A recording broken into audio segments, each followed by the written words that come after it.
আমাদের সঙ্গে নাটক করেছে।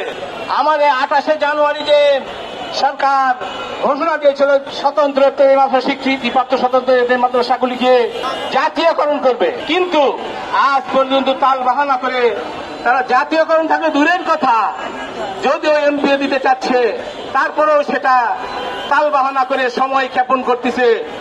কি মনে করছে সরকার কিছু বুঝি না, আমাদের সাথে এত কেন নাটক? 41 বছর ধরে আমরা না খেয়ে আছি। যে সরকারই আসছে সেই সরকারই আমাদের সঙ্গে নাটক করেছে।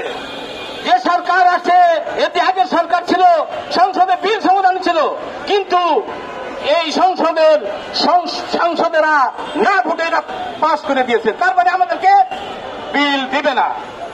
এরপর পরবর্তী যে সরকার স্বৈরাচার সরকার সেও আদা করেছিল আমাদেরকে এই মাদ্রাসাগুলিকে জাতীয়করণ করবে। 18 সালে একটা নীতিমালা দিয়েছিল, এই নীতিমালায় তারা বলছিল এই নীতিমালা মোতাবেক আপনাদের মাদ্রাসাগুলি নেওয়া হবে। সেই সরকার আমাদের সঙ্গে বেইমানি করেছে।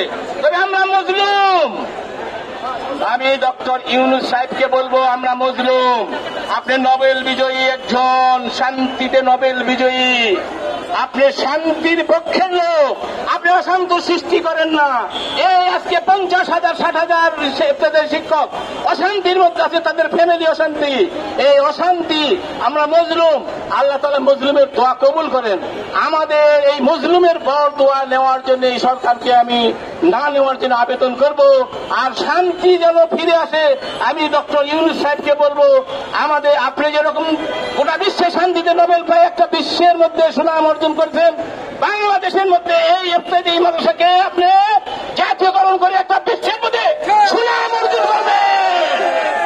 আমি আমাদের শিক্ষকের পক্ষ থেকে আবেদন রাখবো সরকারের কাছে, আপনারা আর তাল বাহানা না করে আমাদেরকে আর এই কষ্ট না দিয়ে আমাদের প্রতি জুলুম না করে আপনি অতি তাড়াতাড়ি আপনাদের সরকারের পক্ষ থেকে আমাদের দাবি দেওয়া মেনে নিয়ে সকল ইফতেদায়ী মাদ্রাসা ভুক্ত এবং স্বীকৃতিপ্রাপ্ত সকলকে এমপিও ভুক্ত এবং জাতীয়করণের গ্যাজেট পাস করার জন্য আমি বিশেষভাবে অনুরোধ করতেছি।